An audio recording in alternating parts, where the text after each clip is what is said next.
Paris, France, home of the finest restaurants and the greatest chefs in the world. All my life, I've wanted to be one of them. You may think that's a strange dream for a rat, but I've always believed that with hard work and a little luck, it's only a matter of time before I'm discovered. Do you know what would happen if anyone knew we had a rat in our kitchen? Go! Take it away from here, garbage boy! Don't look at me like that! You're the one who was getting fancy with the spices! I need this job. I've lost so many. I don't know how to cook, and now I'm actually talking to a rat as if you... Did you not? You understand me? I can't cook, but you can, right? Look, don't be so modest. You're a rat, for Pete's sake. Are you thinking what I'm thinking? We just need to work out a system so that I do what you want. Stop that! Stop what? Flicking me out! Ooh. I want to make things, Dad. Stay away from the humans. It's dangerous. Now shut up and eat your garbage. How did you do that?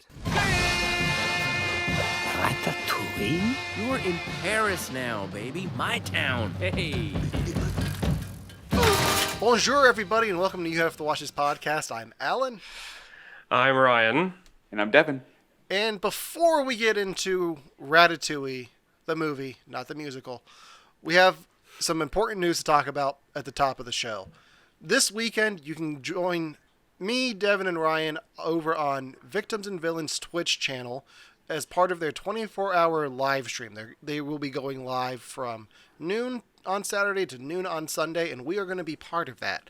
It'll be a 24-hour stream of podcast, gaming, and a whole bunch of mental health resources. So if you get the chance, click the link in our description and go check it out Saturday and Sunday, and be sure to follow us on our socials to find out when we will be going live. Because otherwise you're going to have to wait until next week to hear us talk about The Mandalorian. So It's going to be a good one. Yeah, make sure to tune in for that this weekend. Anything else you guys want to say about this weekend before we get into the show? It's my first ever live thing. I think it's going to be really cool. I'm really excited for it.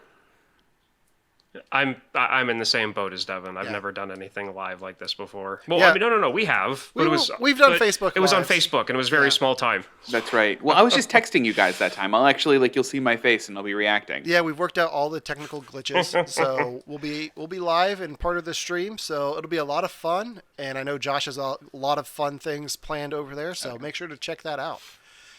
And without further ado, that's all the French I know. So today we're talking about Ratatouille, and this was Devon's pick. So Devon, go ahead and take it away. All right. So today we, like Alan said, we are talking about Pixar's first ever movie to not be released on VHS.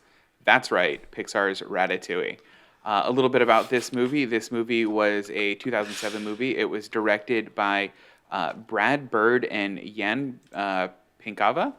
Brad Bird, you might know from Incredibles 1 and 2. He also did The Iron Giant.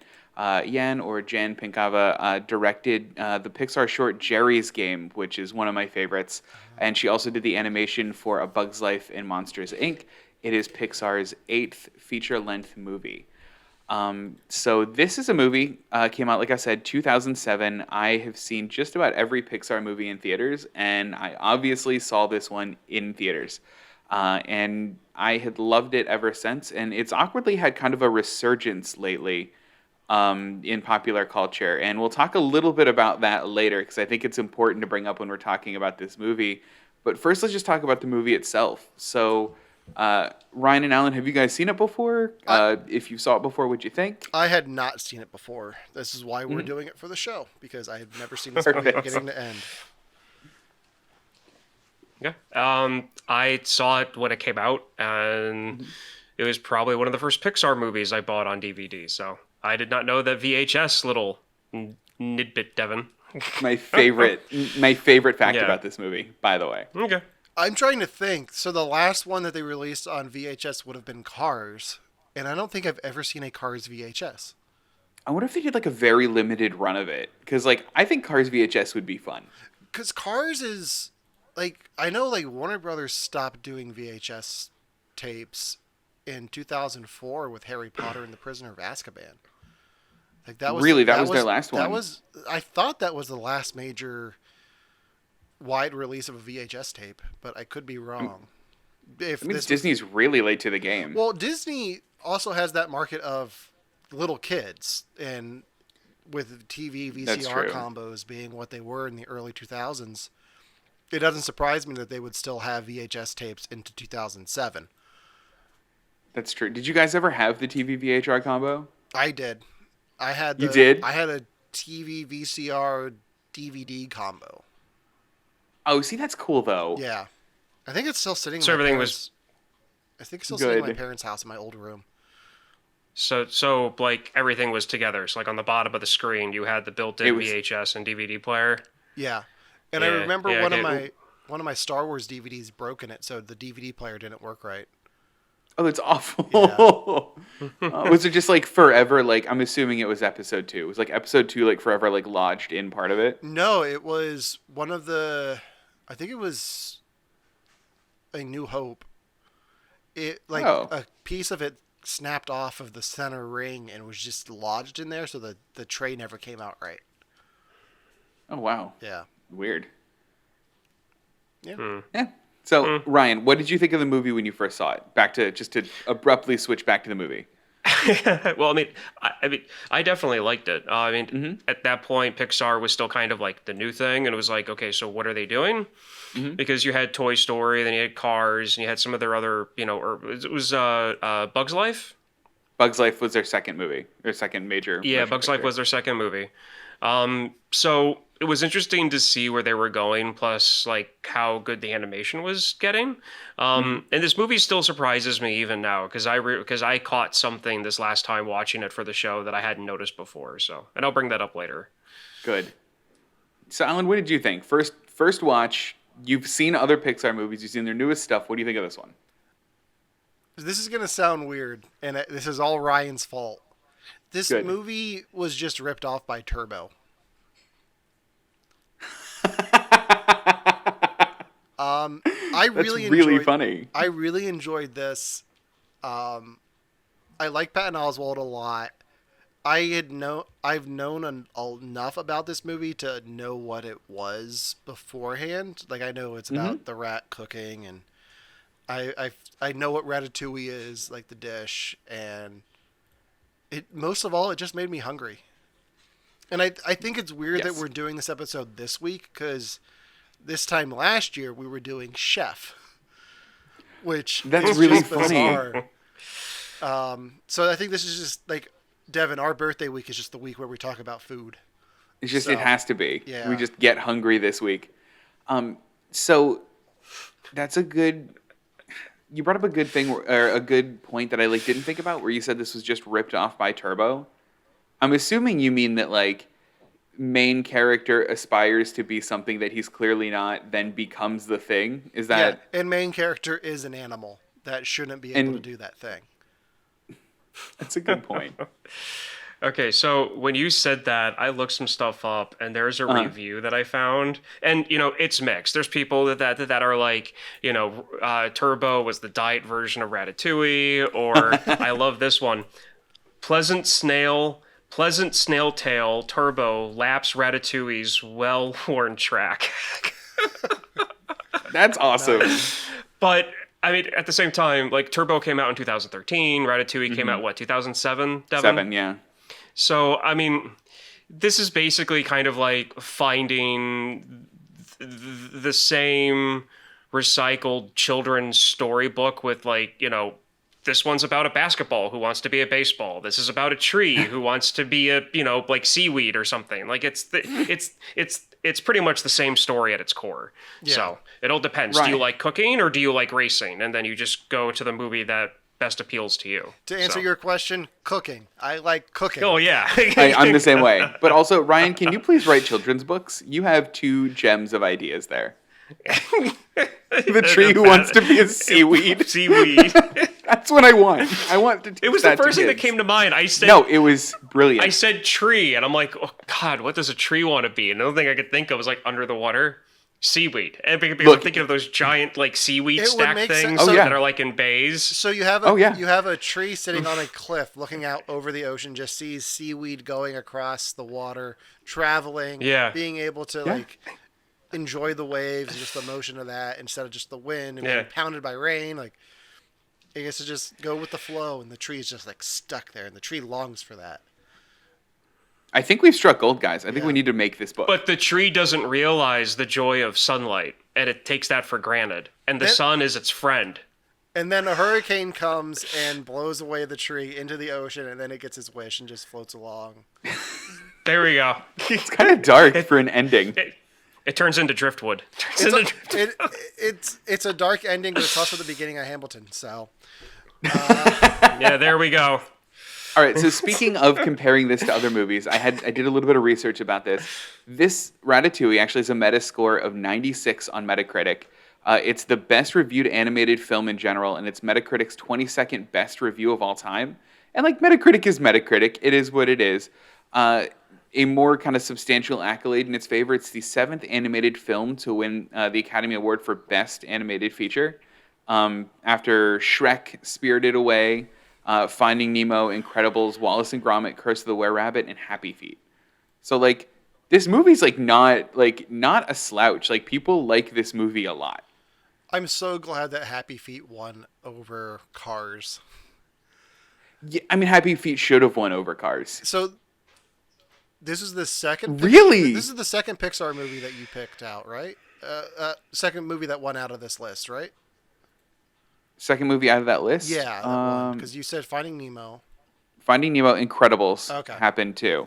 And then Happy Feet. So also a Brad Bird vehicle, The Incredibles. So same director. Okay.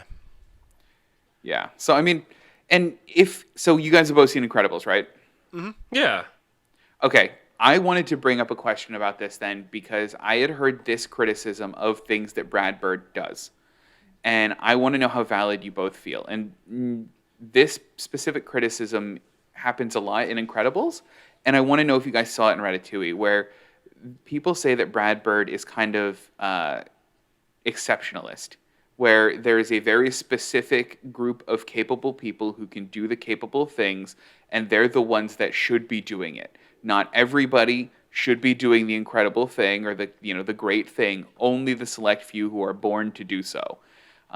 This is most prominent in The Incredibles, when The Incredibles plot is that the bad guy basically wants to socialize superpowers, and the whole point that The Incredibles are fighting for is no, only the super people get to be super people, and he thinks that it's the same. Or the critic I heard thinks it's the same with Ratatouille, where only the special people can cook, even though they say everyone can cook.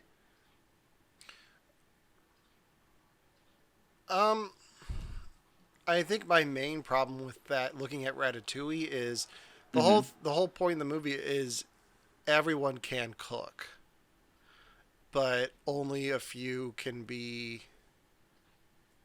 exquisite at it. I think that's the point the film makes. Like it takes special skill to be as great as a chef.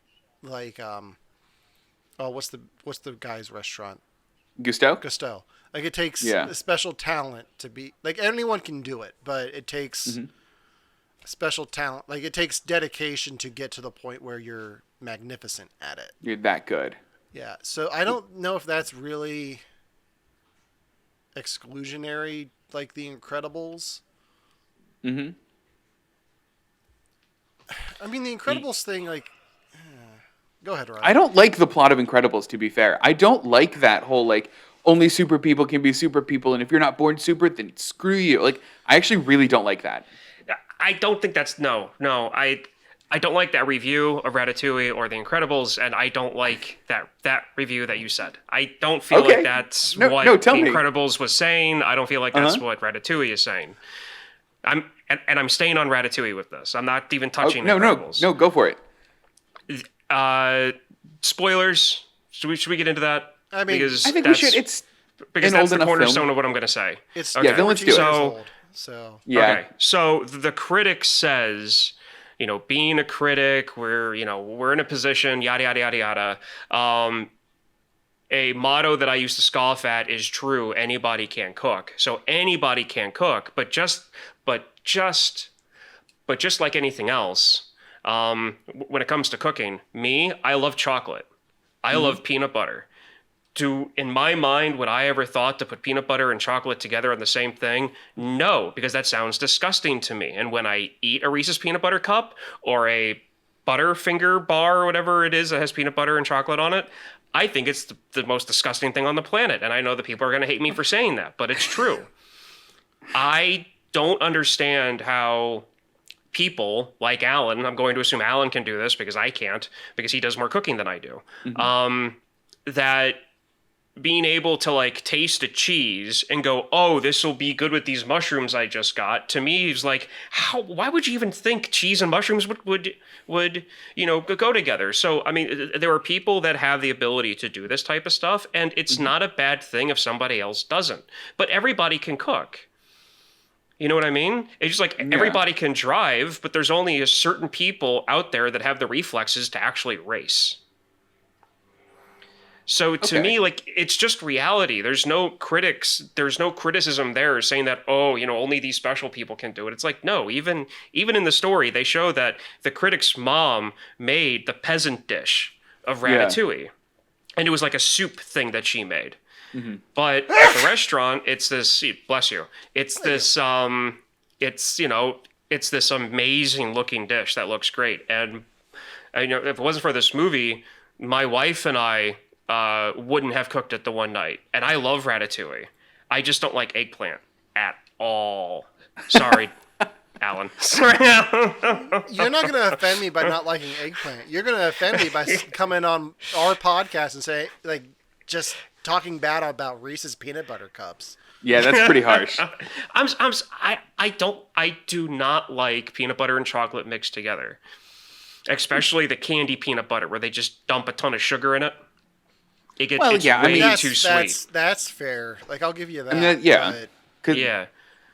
I mean, a lot of peanut butter in America is pretty much like that, though, where it's a lot of sugar plus peanut butter, where it kind of loses what makes it good. Mm-hmm. Exactly. So that reviewer that you read that article from, especially about The Incredibles, and I'm not going to get into that because I'll rant for another 15 minutes. He can go shove that in the toilet. That whole review can be flushed down the toilet. Yeah, I think that's reading too much into The Incredibles, where I think the heart of Syndrome's arc is he's trying to get revenge against Mr. Incredible, and the best way to do that is to make everyone incredible. That way, no one is. He's not special. Yeah, like I think it's just exactly. It's like balancing the scales, just to spite Mr. Incredible for that one time where he told Buddy to go home. But I guess that makes sense. Yeah, I think that might be a little bit too deep of a read, like from that one critic I heard. Like, it's unfair to say that about all of Brad Bird's work, just based off of that one movie, because I don't really think that's the point of Incredibles 2. I don't think that's the point of The Iron Giant. I don't think that's the point of Mission Impossible: Rogue Nation. Ghost Protocol. That's the one. I didn't bring that one up on purpose. Yeah, but I mean, if Tom Cruise is the only person who should be running on the side of buildings because he's the only one who would. So that's true. Jackie Chan, who am I? Okay. We're going to be doing that movie at some point as soon as it shows up on some streaming service, because I'm not having you guys rent it because it's not worth the money, but it's definitely a good film. All right. I'm down for it. So, Ryan, I wanted to get your read on this because I just watched this movie for a second time. What was your second watch of this movie like?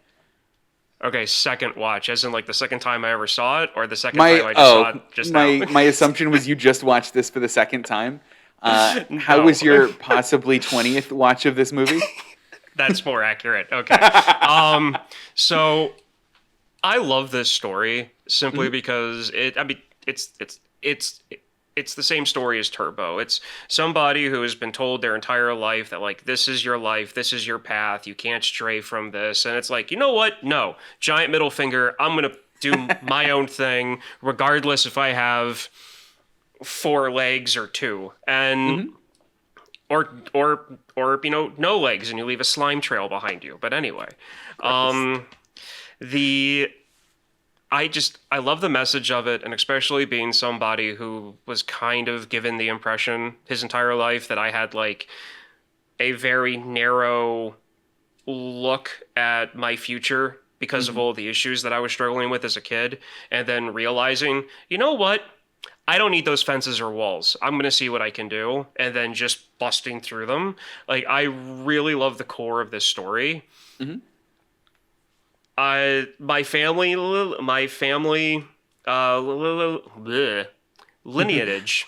Did I pronounce that right? Yeah, I think Lineage? I did. Yeah, you got it. Yes. Yeah, there we go. So, possibly could be from France because of our last name. Like, the spelling of our last name changed because when it comes to my last name, Arnaud, it's spelled differently in the French language than compared to English. It's got like 4 more letters on the end of it. It's because it's French.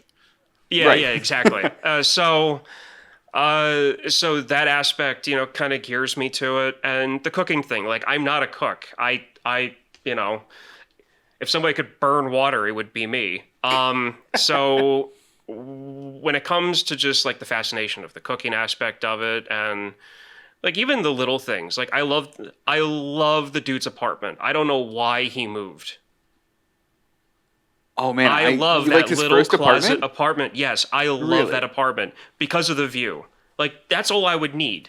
Like, that size of an apartment the rest of my life, if I was going to be single, that's all I would need because of that view on that window.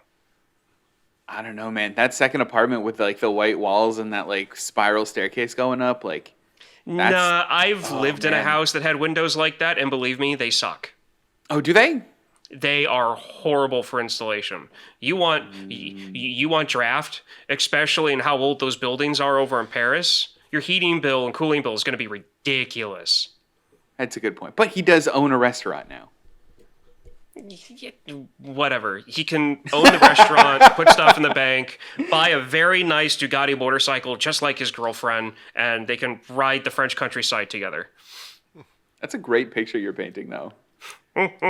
So this is the second Pixar movie we've done in, not this year, but in 3 months or something like that? Like, we did Soul last, and it was not long ago. It was for both less than a month for both ago. of you.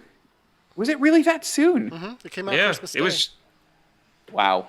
So this has been a long year already. 2021. Wasn't it your last movie actually that we did? That was your movie. That was your last movie. That was just a bonus episode. That wasn't part of the rotation. So I'm still considering it his last movie. I'm still considering.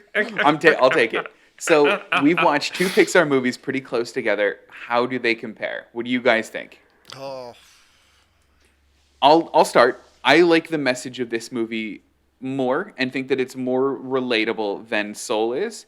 And I think that overall it had a better kind of direction than Soul did. I like Soul, don't get me wrong. Ratatouille is my top 5. Soul is my top 10. I think that's where I'm like firmly sitting with this movie now. I think the messages are pretty similar though. Like they both have to do with finding, like, pursuing your passions, and at what point does it become too much, and where you need to like back off and reflect on like your obsession with it. Like it's very similar in those aspects. Maybe it's just because I saw Soul new recently that it was more fresh for me. Like I didn't know what was coming from it. I think I like Soul a little bit more, but Sure. I like to judge movies by their soundtracks, but I think for these two, it's going to be tied. Really? Yeah. Because you got Soul done by Trent Reznor and Atticus Scott, and then you have my boy Michael Giacchino doing Ratatouille. So it's like I'm gonna put Ratatouille on my cooking playlist because I'm going to be making a cooking playlist. It's going to be Ratatouille and Chef. Like it's just going to be the soundtrack. Good playlist. Good. 2 extremes from another. So it'll be that and the twist from Spider-Man 3. Oh God! Oh no! That's when you burn the food. Yeah. That's when I take a bite and like, so good. Ugh. Ryan, what did you think about these two movies? Okay, sorry, I had to take a second to wipe Spider-Man 3 off my head so I could answer I like that question. movie's enough to completely derail you. You're just like, Like, That's why I threw it out there. okay, so Meet the Robinsons is my very favorite, most awesome Pixar movie ever made, and okay, so Meet the Robinsons is my number one top favorite. Wow. And then in the number 2 spot, you've got this, you've got Ratatouille, you've got Soul, you've got Cars, you've got all of them. Like, you've got Meet the Robinsons, and then you have all the other Pixar films. For me. Meet the Robinsons is not Pixar. That's Disney Studios. Okay, well, it's better than anything Pixar's ever Okay. made, so I'm putting that out just there. wanted to put that out there so the yeah. internet doesn't get mad at us. Okay. yeah, right. I was wrong. I'm taking facts, applying them, and changing my point, and changing my Ryan, this is statement America. on it. We don't do that here. Anyway, so Yeah. Ratatouille's in my top. Okay. When it comes to Pixar films, just in general, simply because I feel that this movie was the point where Pixar was like, okay, we've given people an idea of the kind of stories that we're doing with toys and cars and Bug's Life, and we're gonna be like, this is gonna be our like flag in the sand, like this is what we're doing, and. I don't know if they invented any new software engines for this, for anything. I mean, maybe for all the different mice and for their hair coming out of the industrial dishwasher, because I love that scene where they're all That was a poofy. good scene, yeah. But, I mean, yeah, in general, this is one of my favorite Pixar films. And I don't watch it that often because I don't want to ruin it. Because You wanna I overwatch consider it. Yeah, I mean, like, to me, this isn't a cartoon. This isn't, just an animated movie. This is a film. And I think So- that Pixar's good at that, though. I think that's probably one of my biggest issues with like the Pixar versus DreamWorks kind of thing. Is DreamWorks seems like it makes movies. Like they'll make a Minion movie where it's about little yellow things, like a banana for like an hour and a half, and kids will come and see it, and that's it. And then Oh, I hate Minions. I'm so over Minions. I hate it too. But like I feel like Pixar makes movies that are like, okay, look, we have a point, we have a message, we have a story that we need to tell, and this is the best way to tell it. I think. Like that's what it seems like for me at least. Yeah, and I mean, and I'll fully admit, Ratatouille is better than Turbo. I watch Turbo more because it's more of a background movie for me at this point, and it's a little bit more just entertaining in general. But Ratatouille is like, I can pull messages from this. Yeah. Yeah. This is a good piece of art. And so, yeah, I mean, as a Turbo fan, I completely agree. I feel like I'm just playing fact checker here. Minions are not DreamWorks. It's Illumination by Universal. So See, this is why we need you, Alan. I'll do stuff like say that it's DreamWorks. I'll also do stuff like who did I say directed Deadpool? I'm not over that yet. David Lynch. David Lynch. I'll say David Lynch directed Deadpool. Like this is why we need you to fact check us. Yeah. As you can tell, we are not real critics. We are not anybody you should base your opinion off of. We're just three guys in our 30s about that like Don't to do talk that. about movies. So I'm so young, Ryan. So, DreamWorks I mean, is thank you for watching. DreamWorks is responsible for such classics as The Boss Baby and Shrek Forever After and Ooh. Turbo Dreams- and Megamind, which most of those you can listen to on our DreamWorks triple feature that we did last year. Which is a fun episode, Yeah, by the so way. go I back love and that check one. that out. So Anyway, hold on. moving on. I wanted to bring up critics because this movie brings up critics Yes. in probably the most freaking I want to reserve my opinion. Hold on. What did you guys think of the critic, Anton Ego? So I knew about him from TikTok, and not because of the reason you would think. Really? There's a college kid who came up on my For You page whose dad looks exactly like the food critic in this. So I've he seen dresses this. up his dad and makes him recreate the scene, and it's like spot on. And then his uncle looks like the other chef, so he gets them to dress up together, and So I knew who the critic was from that. I really enjoyed the critic in this. They almost make him seem like the villain throughout the whole thing. Besides what is this chef's name? Skinner? Oh, the bad one, Skinner, yeah. They almost make him seem like the Emperor to Skinner's Darth Vader. But at the end, he really, like, that moment where he has the ratatouille is like a moment of clarity for him, and it like makes him like, it gives him a twist that you want to actually see coming in a simpler children's movie, if that makes sense. No, I mean, I think in a simpler movie, he'd just be like, wow, this was great. Thanks. Good job, guys. And like, that would be it. What did you think, Ryan? What did you think of the critic? Or what do you think of the critic? I know this isn't your first watch. I think he's an accurate depiction of what top right critics are. Okay, so that's what I was... Yeah.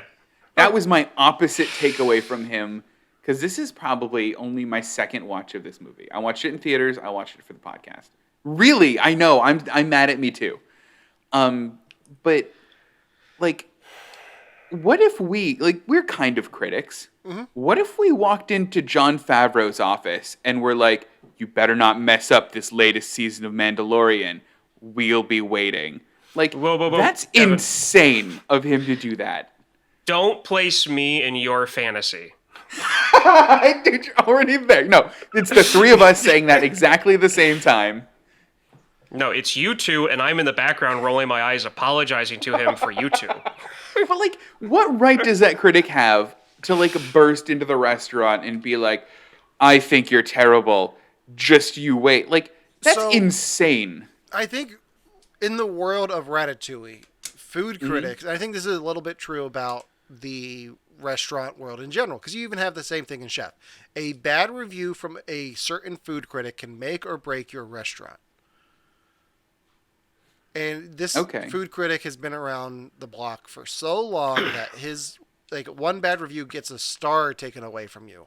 And I don't know if you guys know about Michelin stars and how complex that process is, but losing a star is a huge deal. Like there are so many different things you have to do to get a star to begin with. It's crazy. I can't think of them off the top of my head, but I know the process is insane. That's why Gordon Ramsay's mad as hell all the time. Because he has to do that all the time. Yeah. So they in the food industry, a lot of weight is given to these critics who have the final say. And I don't think people are looking at like Leonard Maltin's reviews of movies and being like, oh, he didn't like this, so I'm just going to write it off completely.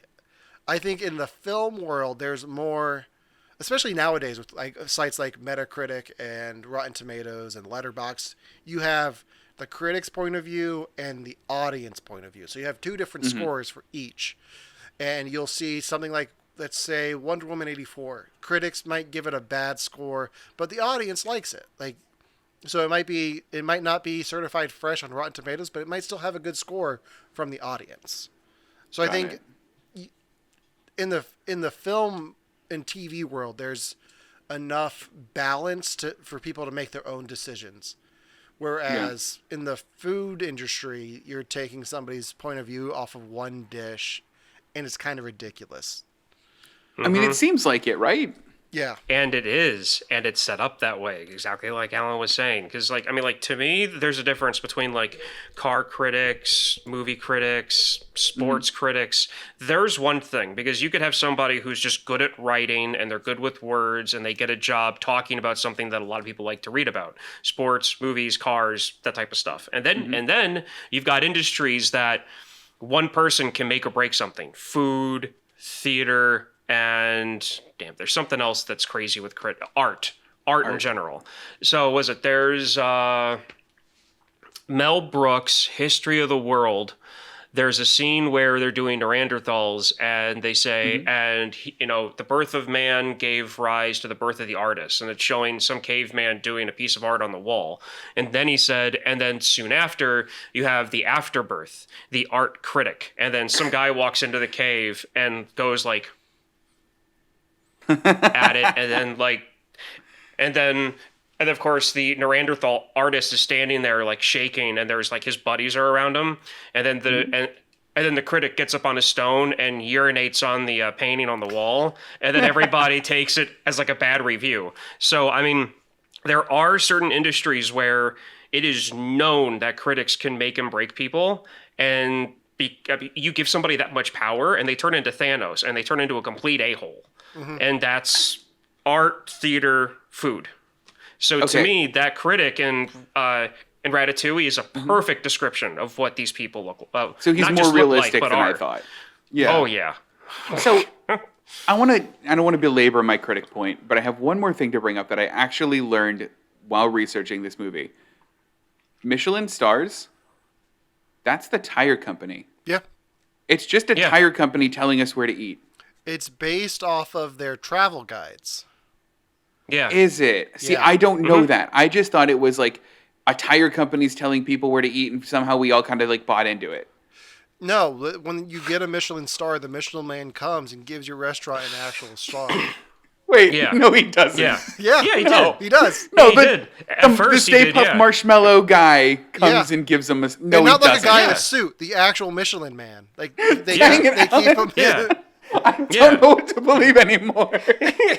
Okay, so here. Okay, Devon, I'm going to... Since that's how you think, and believe me, I'm going to get into why I'm referencing cars as much as I am in this later. Yeah. If I were to say Yamaha, what do you think? Motorcycle. They also make tires. They also make hard hats. They make my pianos. saxophone that I had in they make your elementary saxophone. school. They made the entertainment center that I have that's attached to my TV.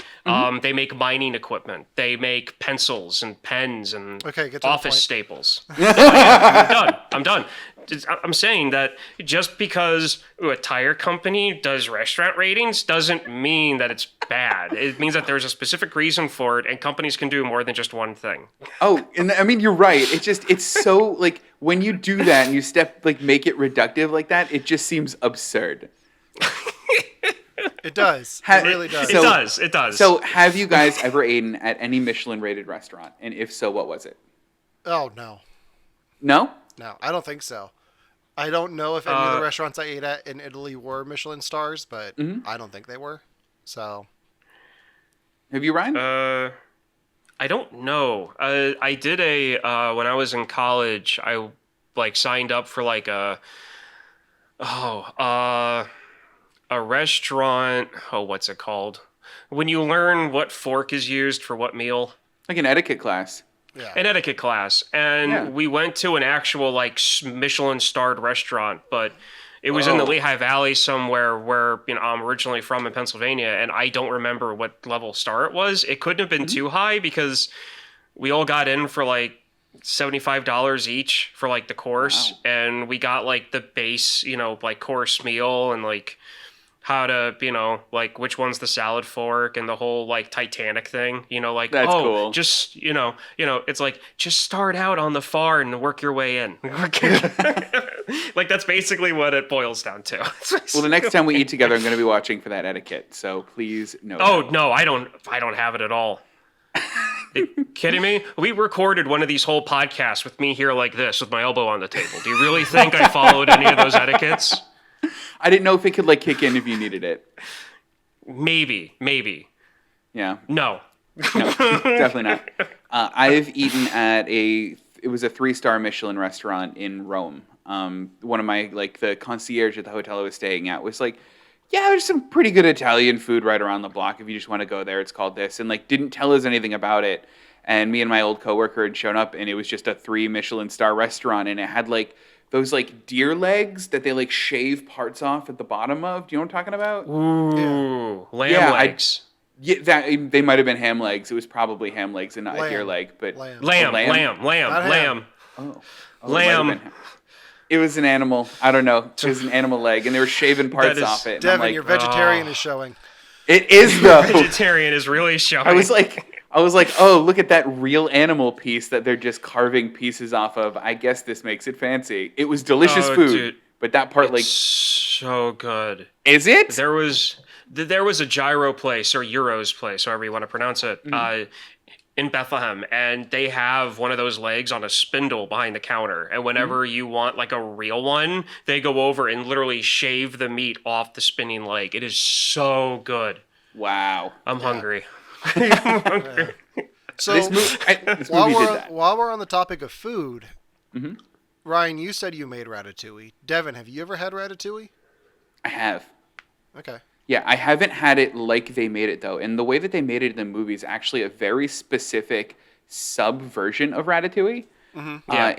And I can't remember the actual name of it. I had it written down here. Give me but I'll one find it later. second. I'll Yeah. pull it up. I've It had is the kind that like confit balayette. Yeah. Adi. It's a more modern version of it. yeah, I've had the more Yeah. like the stew kind of like Anton had. Okay. But I've only ever had it. I haven't made it. I've only ever had it at the like Chef Remy restaurant in Disneyland Paris. Because Oh, you have to God. get you have to have ratatouille there. Like you can't not have it. Yeah, no. When my wife and I made it, we made it in a skillet, and we did it that way, where being like the pieces are laying on each other with like the Oh, sauce. that's and cool. And she put it on Instagram, and oh my god, it's so good, but it's so much work to get I've that heard. together. Did you guys cut it or takes, use a like, mandolin? Whole afternoon. Why would you want to use a musical instrument to No, cut up mandolin. vegetables? You slice vegetables with it, or your finger if you're me and don't know what the hell you're doing. Oh Yeah, jeez. okay. Yeah, no, we used a knife. I Good used the for knife you, and my man. wife used the knife, and dude, it's so good. Like, oh my god, it's so good, but it's so much goddamn work. Yeah. It's so Did you like it, Alan? I've never had it. Before Oh. we recorded, I watched the Binging with Babish, where Yeah. he did ratatouille, and I'm like, I might be making this week. So It looks so good. Yeah, I mean- hell, I might make that for dinner tonight. That would be Because the awesome. thing is- and the thing is, to be honest, I want it the way that Ego's mom made it in the movie, where was it? It looks like a stew. Mm-hmm. Like I want to try that. Like the way that my wife and I made it, it was amazing. But I want to taste it more like simply made. Yeah. Because like in the movie, they refer to it as like a peasant's dish, and I want to try the peasant's dish, not the Richie fancy pants version. I want to try the fancy version. Like, I have all the tools I need to make that. I've got the That's blender. I've got the mandolin. I've got a knife that can cut the eggplant. There you go. Yeah, I'm gonna So- give that a shot. On the topic of food, this got me thinking about any time that I tried to be a gourmand. I was wondering, what have any of you guys made that you're the most proud of? Like, what's your, like, the thing that you made that you're like, mwah, did it, chef kiss. And for me, I think Ryan's is going to be a great answer because I know he's not a chef. For me, I made mushroom and salmon Wellington one night, and it made me feel like a total boss. For me, so many things come to mind. Like we talked about when I made the pork from Chef for the Cubanos. Yeah. That was fantastic. But just this past weekend, I bought some steaks and I marinated that. I made my own marinade with chili powder, cumin, garlic powder, paprika, and I let them sit for like a day. And then Saturday night, I put them in the skillet and then let them rest and then put in peppers and onions and made like fajitas out of them. Oh, and man. my God. Once I put the steak back in, sliced, and they were fantastic. That sounds awesome. So I've gotten to the point now where I can make my own marinades and like know what I want from stuff. So that's probably the most recent example I can think of. It's a dangerous level, by the way, because then you want to marinate everything. Yeah. Ryan, let's hear yours. Okay, so I am not going to give an answer where Kristen left like instructions for me on like what to throw into the pressure cooker or what to throw into the crock pot and just let it sit. So I'm going to throw all those out because that's just me following instructions. I've never really ever like free-formed anything from like memory or so. I like sandwiches. I make my own sandwiches. So I mean, and the thing is, like, I'm talking like the Friends episode with Ross and like obsessing over his like leftover Thanksgiving like meats and stuff to make sandwiches. Yeah. Like that's what I do. Like The- I'll go into the fridge. I'll eat anything. Just put it in between two pieces of bread. The best Two pieces of bread. I'll eat anything. One of the best meals I've ever had is a leftover Thanksgiving Day sandwich with a moist maker and cranberry sauce. I love that you do the moist maker. I do. Well, I don't do a slice of bread. I just put a layer of gravy because by the time that you make the leftovers, the gravy's hard enough that you can just like take a dollop of it and spread it like mayo. That's true. And I put it on the stuffing layer of the sandwich, so that's the moist maker. And it can absorb it. That's Yeah, and it smart. absorbs it, That's yeah. clever. Look at you. I went to a Penn State tailgate once, and the food was leftover Thanksgiving sandwiches. They had a smoker there. They put a turkey breast on. They had stuffing, cranberry sauce, the works. And it was the best tailgate I've ever gone to. See, that's really awesome, though. I really love that. One day we will be doing that ourselves. We will all be at a Penn State game eating turkey sandwiches. That sounds amazing. And taking shots of Jaeger. Against Illinois. Sure. Is that a team they play? Yes. Yes, okay. They're in the Big Ten. They're from Illinois, and I'm saying Illinois because I'm from Illinois originally, and I don't really care if they win or lose because their football team sucks. It's more basketball with them, so I just want them to be playing Illinois just so I can say I was at an Illinois game. It'll just Penn be State's fun. going to win that one easily, so it doesn't matter. So, to pivot real hard back into the movie. Okay.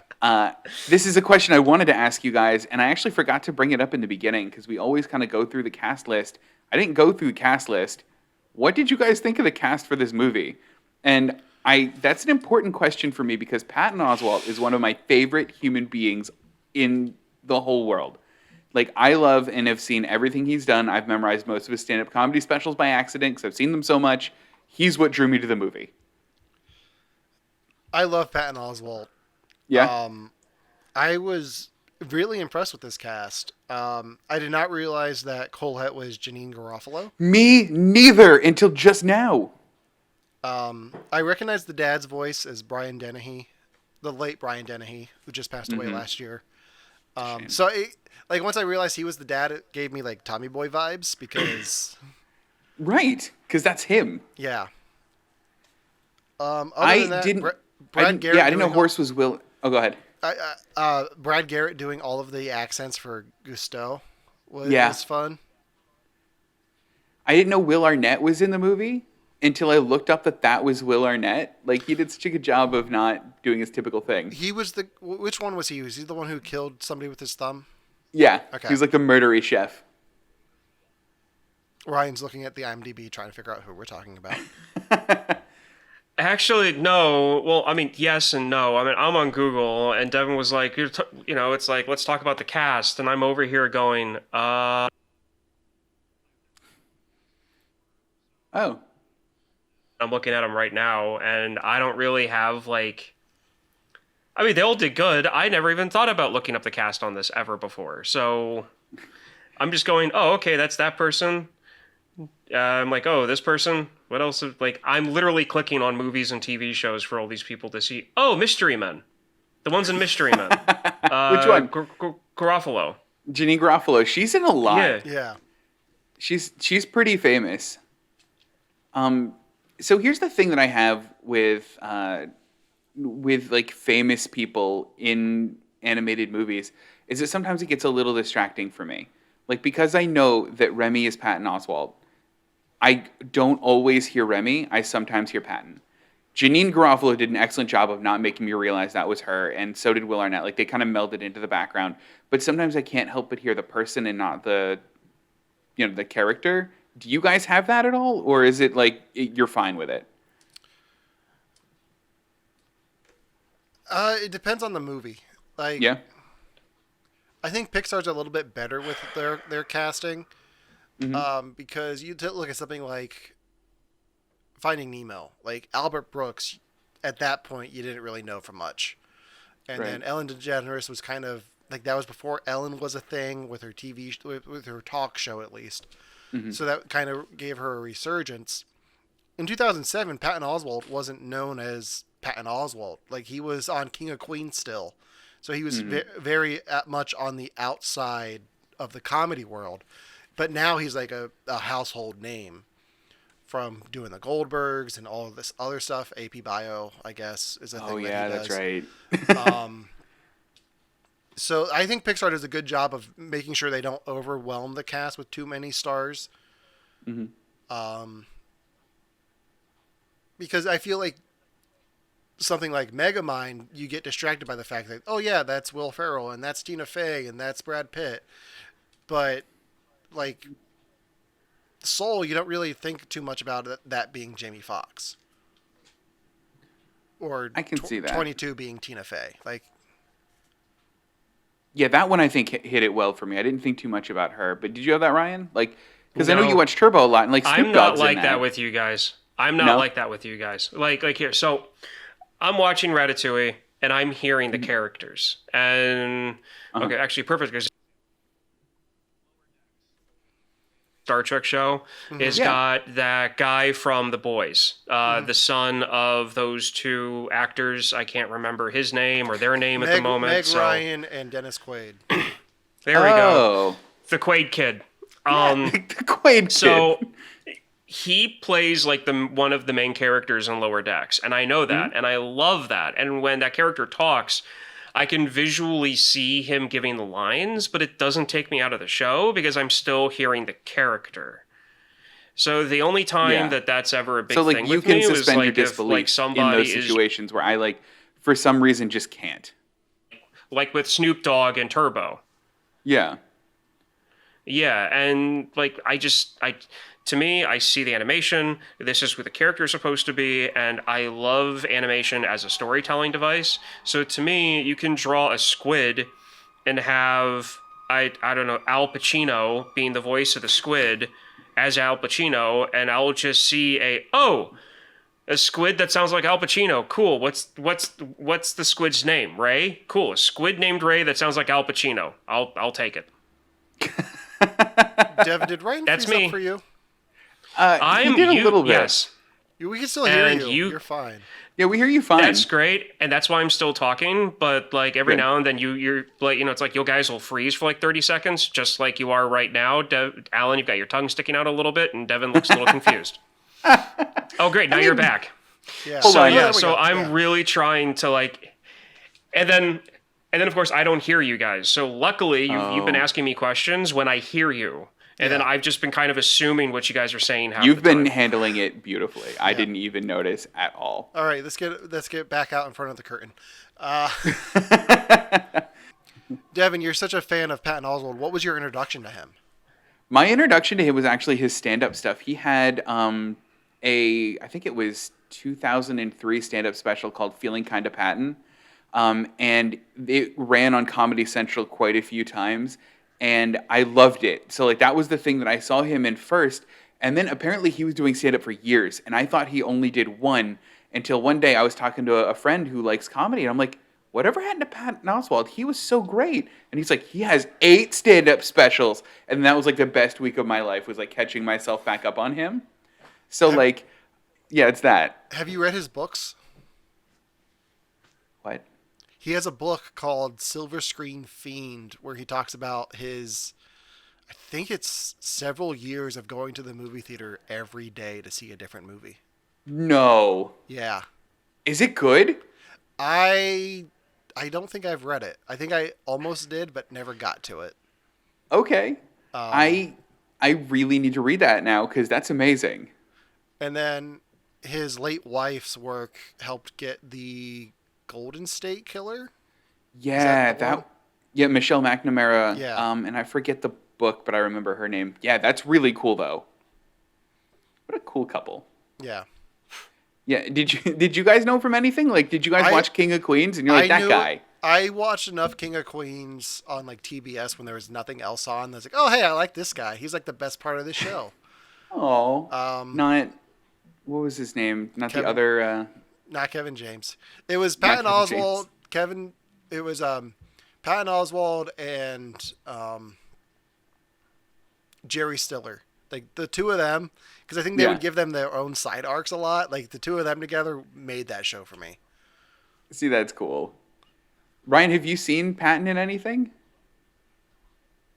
King of Queens, and the few times I've ever seen the show. Yeah. Did he like stand out for you at all, or are you just like, eh? I don't know. For me, it was always the stand-up. I just really liked him doing stand-up. Because I'm like a stand-up fiend. And of course, we have to talk about his cameo in Parks and Recreation, where he talks about the Infinity Gauntlet and Star Wars. Did you see that one, Ryan? The Parks and Rec cameo that he did? Nope. It was back before The Force Awakens, where he comes in and talks about how Star Wars and the Infinity Gauntlet should make them come together into one universe because Disney owns them all. It's fantastic. I'll send it to you. It's 8 minutes long, and it's all ad-libbed, and he just goes, and he's phenomenal. It's a filibuster. It is. I want somebody to recreate that, but in a Bernie Sanders impression. I want that now. Yeah. All right, so go ahead. Yeah. No, you go. So I was going to say, I think the last thing that I have for you guys, and this is unfair, but I think I've asked you guys to do this every time we've seen a Pixar movie. Where does this fit in your rank? I spent a lot of time this morning doing this, so this is important for me. This is number 5 for me. Oh. And I can vamp because I know this is a hard ask. Yeah. But for me, it is Up is number 1, followed by Coco. And then after Coco is Toy Story number 3. And then it's Finding Nemo, and then this movie. So that's like, it's definitely top 5. And depending on the day, sometimes Finding Nemo and this one switch. And, we can include the Disney animated movies, too, because technically this is a Disney and Pixar movie. It's the first one that they've made after the merger, so I think it totally, pans out if you include the Disney animated movies, too. I'm going to put this below The Incredibles and Toy Story. Okay. But above Inside Out. And definitely above Cars. Like Cars is no. You really don't like Cars? I don't. No. Poor Owen Wilson. Wow. Wow. Wow. Yeah, I say this is like mid-tier Pixar for me. Like it's not their best, but it's one that I can see myself rewatching. Mm-hmm. Like if I was babysitting my niece and nephew and they wanted to watch a Disney movie, I'd put this on. You throw this one on. I'd put this on over like Frozen. Yeah, okay, I can see that. Ryan, where does this sit for you? Inside Out number 1. Mm-hmm.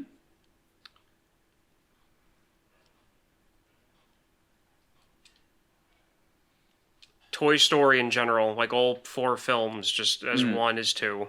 It's still weird to me that there are 4 of those. It's so, yeah. Yeah, same here. But they're still good, though. Inside Out, all 4 Toy Story films.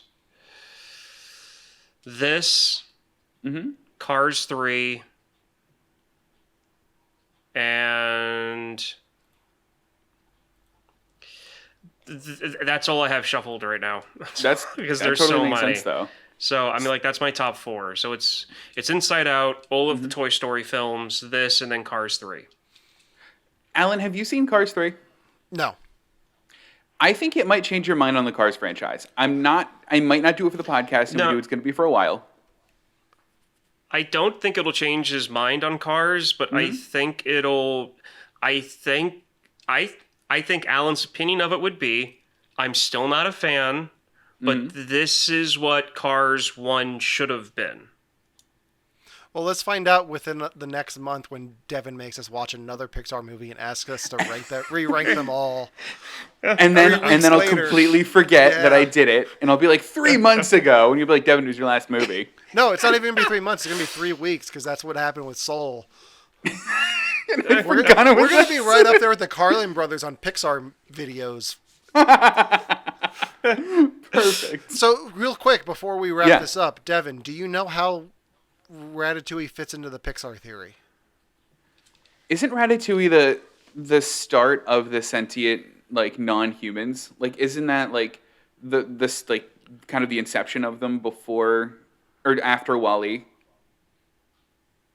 It might. I don't know if that was. I think it is. So, Ryan, do you know the Pixar theory? Well, I know that the pizza truck is in Ratatouille. The pizza truck's in all of them. Yeah, And I love that. To me, I figured that's the whole connection. Did you see the pizza truck in this one? It's in there. It's in one of the street scenes. So the Pixar theory is that basically starting with Brave and working its way all the way up until Cars, that Pixar is very slowly showing you the downfall of humanity and the rise of sentient objects. So it starts with a time-traveling Boo from Monsters, Inc., who becomes the old lady in Brave. She then starts the trend of sentient either animals or objects. Humans / those sentient animals take over the world. The humans ruin the world, which is what they show in Wall-E. And after that is when the turn happens, when not just animals become sentient, but also things do. And the culmination of that is the Cars movie, when there are no animals or wildlife. Everything is just a reincarnated, alive version of objects. And every movie that comes out gets thrown into that continuum. Okay, so I have headcanon right now that the teacher from The Incredibles trips into a accidental active closet door at school and falls into the Monsters, Inc. factory, Scream Laughter Factory. Yeah. Panics, walks through a different door by accident, ends up in the future, in the Cars future, and finds the Michelin Tire Factory logo and falls down on his knees and goes, "You did it, you bastards!" I'm on board. I don't know why, but every time I picture the teacher from The Incredibles, I just picture the teacher from Fairly Odd Parents. Because they're They're the same character. The same. Yeah. All right. I love think it. that does it on Ratatouille. Any all I final got. thoughts? One thing, and it's real quick. Oh, yeah. The reason why the whole car thing and motorcycle thing I was talking about, Steve Jobs was behind Pixar at first. This is something that anybody who's looked at the history knows. Like, not behind it, but like he was one of the people who were like funding it. Once like, George Lucas sold off his computer graphics company, Steve Jobs was invested in it. Yeah. Investing in it, yeah. So at the time, there was a lot of usage of Ducati motorcycles or like European-looking sport bikes. And if you look at the motorcycle that the one chef drives in this movie, it looks like and sounds like a Ducati type sports motorcycle that you would see in France. And actually the whole Callaway thing on the side of the tank is kind of a nod to that. So that's why I've been bringing up motorcycles and everything in this, is like motorcycles and cars, because of that reason. Which, that's what I noticed this time watching it that I'd never noticed before. Because she stopped and she saw the cookbook, and it's like everybody can cook, and she turns around and goes to cook with the rats. You can see the Callaway thing on the gas tank. Okay. And see, I never would have known that. Like, that's really cool. Yeah. So they were using the Apple commercials. Steve Jobs was helping fund Pixar, kind of, and it just, one in hands were shaking. So there's one thing I have to bring up before we end it, Yeah, I was and gonna that's say, why yeah. we just forgot to talk about it. forgot It's about why this is culturally relevant now. Is a couple weeks ago they just did Ratatouille the TikTok musical. It raised over $1 million for the Actors Fund. It did gangbusters because tickets were $5. And it's just a link. Like, I could have shared the link with everybody, and you guys could have watched it for free, but real people paid real money to see this. It's something that started off as a TikTok trend and turned into something that Disney actually condoned and gave their approval of. Yeah, because I think they only did that because it was for a good cause. I've watched the TikTok musical Ratatouille thing grow over the last few months, like especially during the pandemic. I kept seeing like the musical numbers and people dancing to it, and then like when they finally announced the cast, Wayne Brady was like talking, like giving responses to the woman who wrote the song that he sang in it. Yeah. It's been a weird thing to watch like grow into this big thing that raised so much money. Did you like see any of this, Ryan? No, and you guys confused the hell out of me whenever we were talking about this originally because I had no idea about it. And then you guys are talking about a musical and and I'm dyslexic. So seeing the word Ratatouille without any real context around it to get some context clues to figure out what the hell the word was, musical didn't help. And so I'm trying to figure out what you guys are saying. And then I kind of felt like a jerk because I'm going, okay, what are you guys talking about? And you're trying to explain it. And I'm like, Ratatouille, okay, musical? Well, what musical? TikTok? What are you guys talking about? And it was like every time you said something to clarify, it just made me more confused. They are three different concepts there that should not go together, right? But they did. That's how weird of a year 2020 was. Yeah. Like that happened. So did any of you watch any of it at all? Yeah. I have seen clips of it, but I haven't watched. I'm going to go try to find it and watch the whole thing. Ryan, have you seen any of it? I know it's out there and I've been interested to look for it, but I wouldn't even know where to begin, so I haven't even tried to search. So not to ruin it for you guys if you do plan on watching it, I think I'm going to be weird about this. I think it's important. And I think it's important because it's a novel way to put on a musical in a time when you can't really do a musical. I mean, I live by London's West End. All the theaters shut down. Everybody's really mad because these artists can't do their thing. This is a way for an artist to do their thing. Is it perfect? Absolutely not. I have my little kind of things with every single aspect of it, but I think it's important. I think that it's a new way to do something that I didn't think anyone could have done before. Yeah. The stage actors are in such a weird time and place right now. Yeah. What are they doing in London right now for those actors? Is there any productions like film or TV going on there that you know of, or? They do have some. They are doing some film and TV, but it's socially distanced, like in the same way that anything that's being produced right now is. Okay. But as far as the theater actors, because theater is so big, they're doing these things called they're doing basically live streams where it's actually live. You're looking at the theater, but they have these excellent people do the mixing and the audio the video production behind the scenes. I saw Andrew Lincoln, the guy from The Walking Dead. He played Scrooge in A Christmas Carol at the Old Vic. And I watched that happen, and it was phenomenal. And it set the weird tone for the TikTok musical because I was expecting that quality, and it wasn't. But they're still so good. So they're doing what they can, but it's what they can do. I know in New York, shows like Law and Order SVU have made a commitment to hiring Broadway actors while everything's shut down. I love that. I think last week they had on Alex Brightman, who was Beetlejuice in the Beetlejuice musical. Aww. And if I say his name one more time, he's going to show up. But yeah, so in LA is just a cluster right now. It's people doing whatever they can. Yeah. I have a couple people. Yeah. LA is a mess. It is. It's like the epicenter of all of these viruses, but people still want to be producing things because it's their livelihood. Mm-hmm. They're trying. I mean, and the thing that's cool is everybody's trying. This is what makes people be innovative, and I like that. Yeah. And I think a lot of productions are doing the best that they can with the circumstances, trying to keep social distancing. It's weird watching some TV shows. We started watching this season of the Goldbergs, and you can tell that George Segal, who's the oldest member of that cast, for like the first few episodes that he's in, he's alone because they don't want to expose him to anyone, and it's weird. Oh, wow. And like you could see like spacing, like they're pairing up, they're pairing off in couples because you can't do productions and have like a boyfriend girlfriend without them being close, because that's just a little too weird. But you can see like the spacing, like the staging is weird in some shots. It's different. I think this is definitely like a time and a place. Like I think like years from now we're gonna be able to see something be like, that's a 2020 production. Got it. Yeah.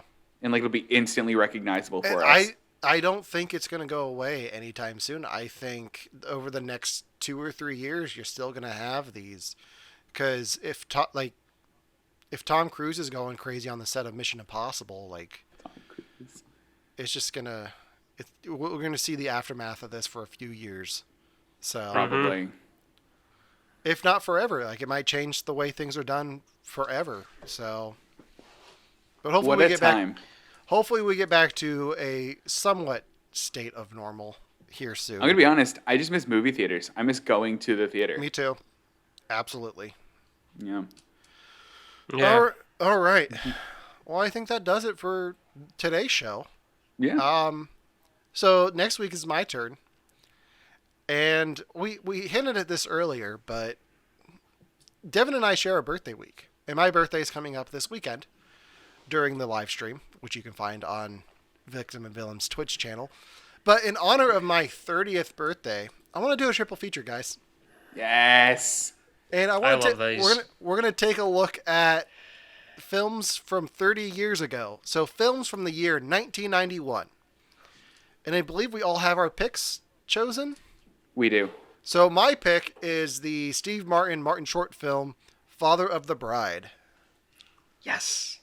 Never seen that one. I'm so excited. Okay. Devin, what is You're your gonna pick? love it. My pick is the Coen Brothers film from that year. It's Barton Fink. Okay. I have never seen that. Good. I Ryan, can't have wait. you? I've never even heard of it. Yes. Good. Good. Ryan, what is your pick? Oh, this is a movie I've wanted to do, but I don't think it'd ever fill up an hour. So let's do Backdraft. Okay. My favorite Never- firefighter movie. I'm so Favorite excited. Better than Ladder 49? Don't worry about it. Better than I Backdraft. now pronounce you Chuck and Larry? Oh God. Oh. Let me see if I can reach through the camera and just. All right. So, yeah, tune in next week for that. But make sure to check us out on the Victims and Villains live stream this weekend, where we'll be talking about Season 2 of The Mandalorian, which Devin, I believe, just finished. Literally 2 days ago, or a day ago, I finished it. So we have not talked about it at all. So this is going to be very interesting. Yeah. So tune in for that. You can find out when we will be going live on our socials. You can follow us on Instagram, like us on Facebook. You have to watch this podcast. You can also listen to our podcast wherever you find podcasts. You can watch our live stream, except for the part where Ryan froze up for like 5 minutes. At least we didn't lose video this time. Right. So until next time for You Have to Watch This podcast, I'm Alan, I'm Ryan. And I'm Devin. and we'll see you next week.